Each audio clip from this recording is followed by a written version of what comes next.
Hindi kaya ito ay isang malinaw na diversionary tactics dahil gusto nilang ilihis yung issue diyan po sa flood control? Kasi bumalik yung yung Blue Ribbon Napag-usapan uli yung flood control. 'Di ba? So may madidiin uli sa flood control. At isinakto po at na-timing po talaga nitong si Saldico na ilabas yung video niya sa araw na kung saan meron pong hearing ang Blue Ribbon tungkol sa flood control. Para mapagtakpan? Timing lang? Kung i-analyze ninyo maigi itong video na to, neto nga si Saldico, wala siyang direct na pakikipag-usap sa Pangulong Bongbong Marcos.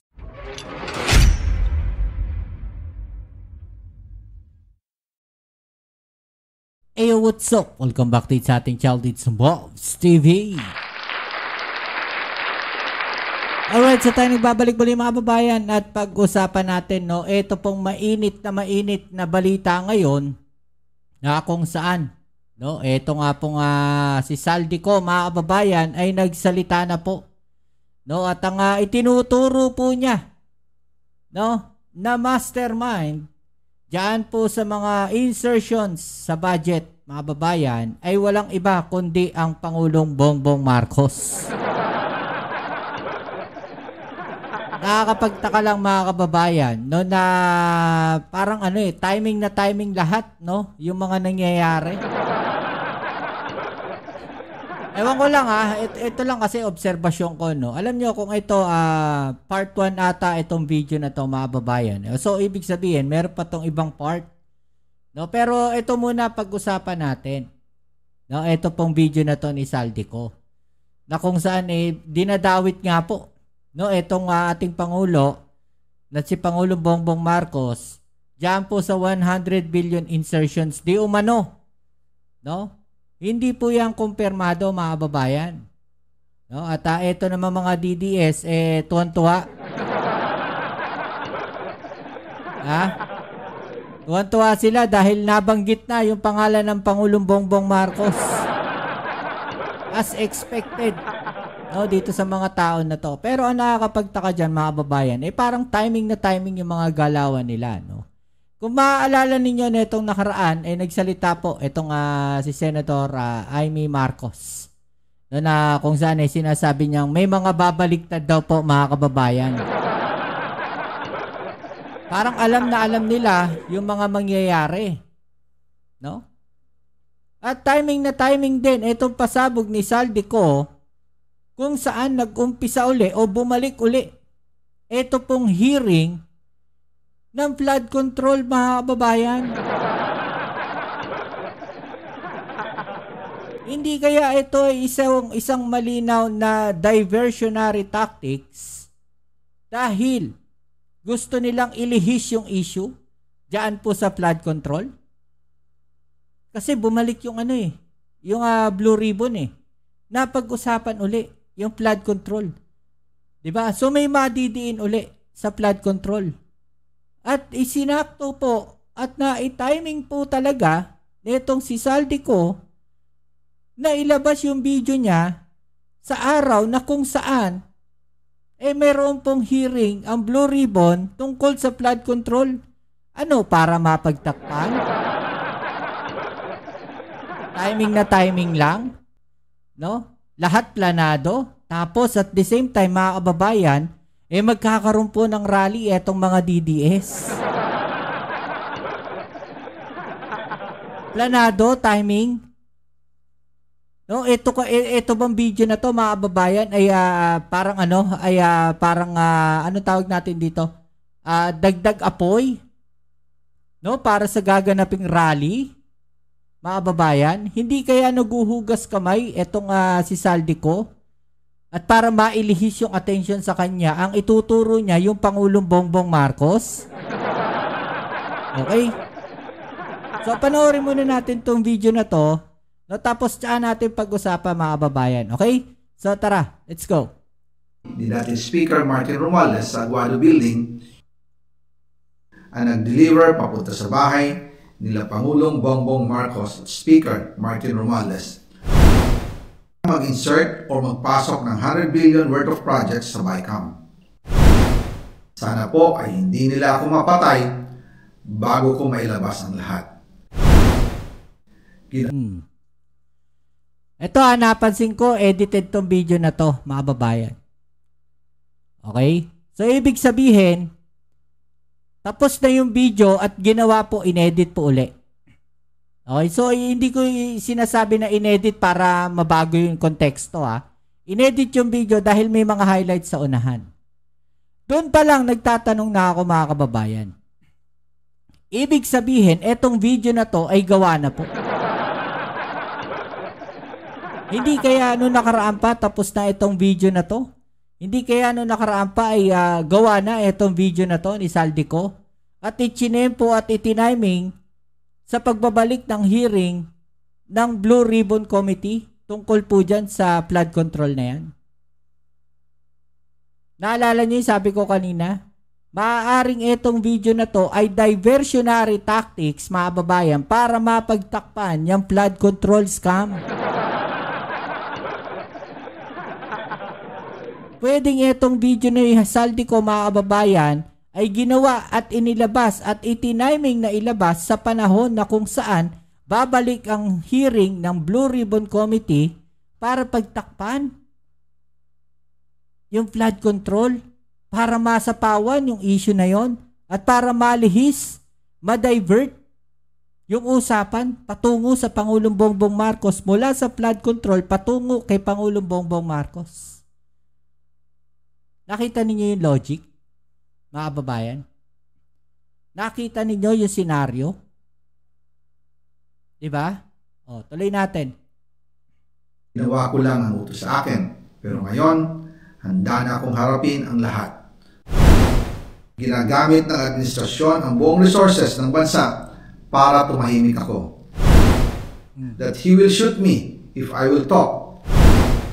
Gagamitin ako bilang panakipbutas sa kanilang kampanya laban sa korupsyon. Hindi na ako mananahimik, ilalabas ko ang lahat ng katotohanan. May resibo, may ebidensya, at may pangalan. At meron din siyang script.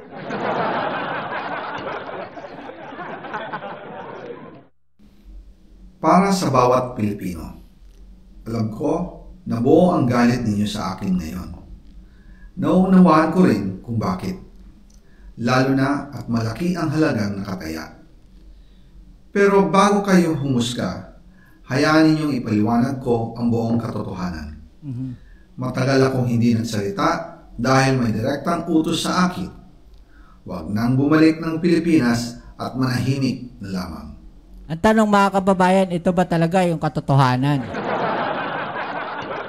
Ito ba talaga yung katotohanan? Baka naman gusto lang malinis ni Saldico yung pangalan niya at ma-divert yung issue ng flood control. Mailayo sa pangalan niya. Mailayo yung usapin sa kanya. Diba? Posibleng ganun. Umalis ako noong July 19, 2025 para sa aking medical check-up. Nakaplanong bumalik pagkatapos ng SONA ni Pangulo. Pero habang papauwi na ako, tinawagan ako ni dating Speaker Martin Romualdez at sinabihan, "Stay out of the country. You will be well taken care of as instructed by the President." Una, sino tumawag sa kanya? Martin Romualdez, mga kababayan. Okay? Una yan, ha? Noon naniniwala pa ako sa kanila, kaya't hindi ako bumalik.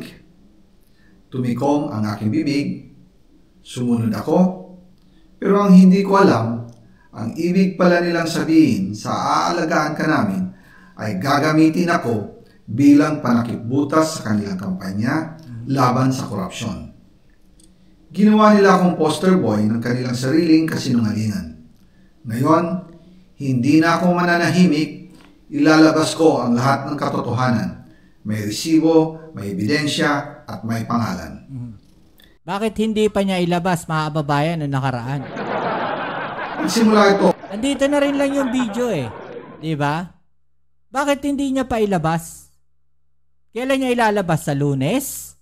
Ilalabas niya yung video sa Lunes o sa Linggo sa kasagsagan ng rally. Abangan natin yan, ha? Nung tumawag si Sekmina Pangandaman sa akin nung nag-umpisa ang BICAM process last year, 2024. Okay, sino tumawag? Sekmina, mga kababayan. Okay, so pangalawa na yan, ha? Sabi niya, katatapos lang ng meeting nila ni Pangulo at may instructions na mag-insert o magpasok ng 100 billion worth of projects sa BICAM. At sinabi pa ni Sekmina, you can confirm with Yusek Adrian Bersamin dahil magkasama sila sa meeting ni Pangulong BBM noong araw na yon. Tinawagan ko po agad si Yusek Adrian Bersamin at tinanong ko kung may instruction nga ba ang Pangulo na magpasok ng 100 billion during their meeting. Ang sabi niya ay totoo nga po. Pangatlo, Bersamin. No, yung tinawagan niya, mga kababayan. Okay, si Bersamin daw, no, ay nag-confirm. Okay, so alamin natin yan, ha?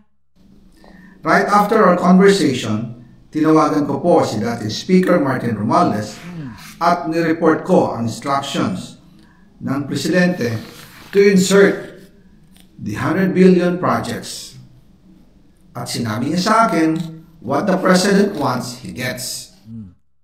Si Martin Romualdez ulit. Okay?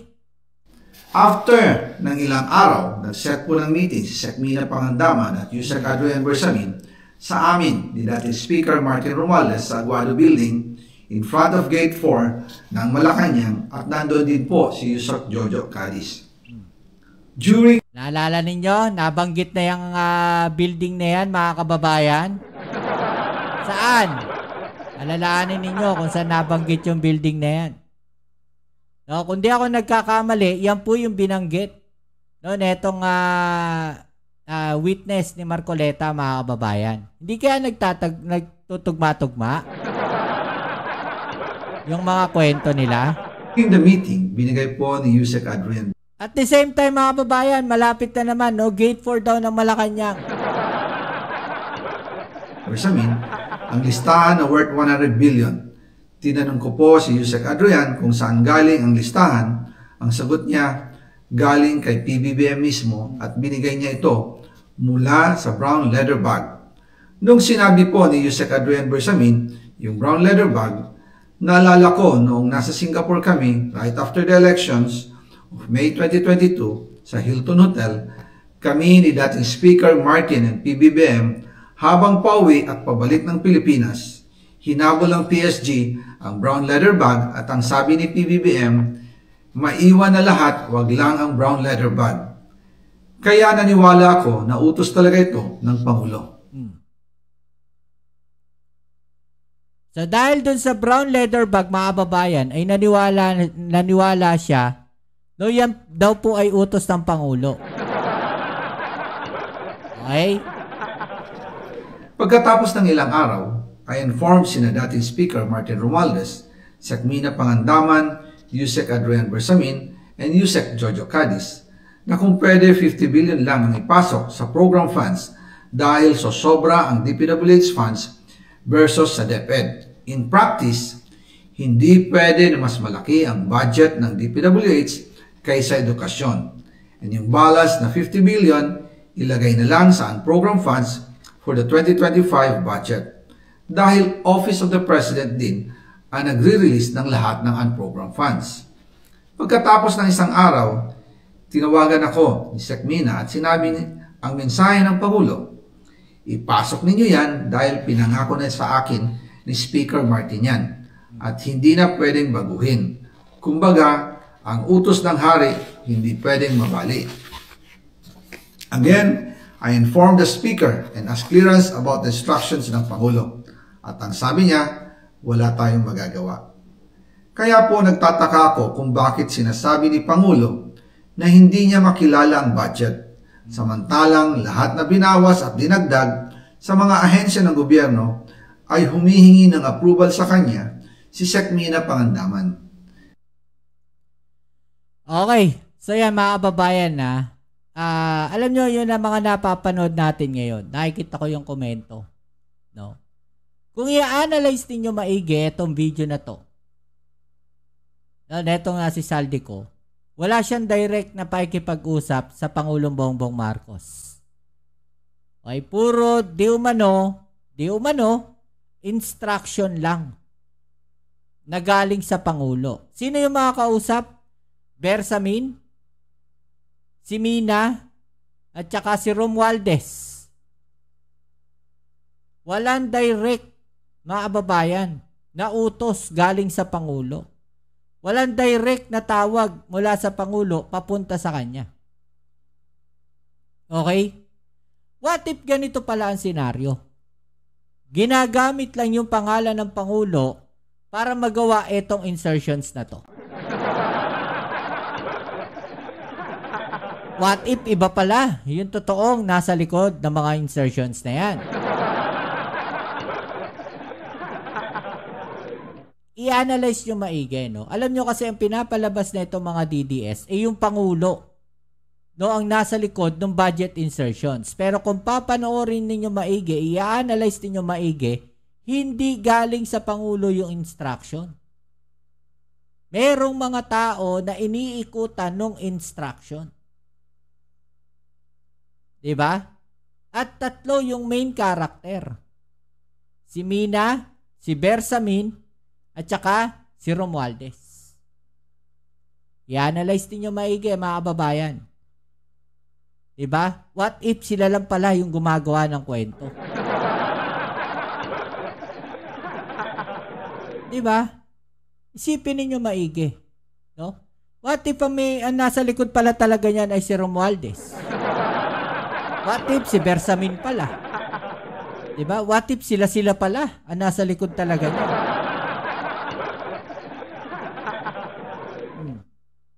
Nakita nyo ba yung connection, mga babayan? So posibleng ang sinasabi dito, no, ni Saldico, hindi alam ng Pangulo, no, yung budget insertion. Nagtataka siya, hindi alam ng Pangulo bakit nagkaganon yung budget. Di ba, mga kababayan? Malinaw eh. Hindi alam ng Pangulo bakit nagkaganon yung budget. So, ibig sabihin, merong ibang tao na gumagawa na nilalaro yung budget at ang inuutusan lang ay etong si Saldico. Sana mapanood nyo tong video na to, no, hanggang dulo. Hanggang dito, mga kababayan. Importante mapanood nyo tong video na to para maintindihan ninyo, no, yung konteksto ng ating sinasabi. Okay, so eto yan muna yung ating komento. Magdadagdag pa tayo dyan, mga kababayan. Abangan ninyo, baka mag-live tayo. Okay, so ito nga sabi dito, no, noong itinuro ni Gutesa si Saldico na kasabwat ni Kong Romualdez sa korupsyon, galit na galit ang mga DDS. Pero ngayong itinuro niya si PBBM ang utak daw ng insertion, bayani na ang turing ng mga DDS. As I said, nadawit na yung pangalan ng Pangulo eh. So babaliktad na yung mga yan. Ito, real talk.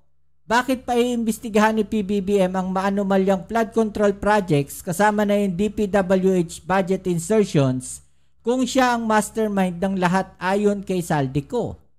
Yung may common sense hindi maniniwala sa script ni Ko, pero ang DDS na wala nito ay nagbubunyi. Exactly. Yan yung sinasabi ko, di ba? Bakit pa iimbestigahan ni PBBM yung flood control na yan? Yung mga budget insertions na yan? Kung siya mismo sasabit dyan. Ha? Tandaan ninyo, walang direct na sinabi, no, itong si Saldico, mga kababayan, na ang Pangulo ang nagutos sa kanya. At siya rin mismo nagsabi, mga kababayan, na nagulat yung Pangulo doon sa budget. Ibig sabihin, hindi alam ng Pangulo kung ano nangyari doon sa budget. Diba? Hindi alam. Ano masasabi nyo po dyan, mga kababayan, no? I-comment nyo na lang po sa ibaba yung mga opinion ninyo at atin yung pag-usapan. Alright? So yan, muli kita tayo sa ating next video upload. Dito muli ang nyo Kuya Mobs sa Mobs TV. Don't forget to subscribe, like, share, comment dyan sa comment section at pa-click na rin ang notification bell para ma-update kayo sa mga latest video uploads natin. Alright? Peace. I'm out.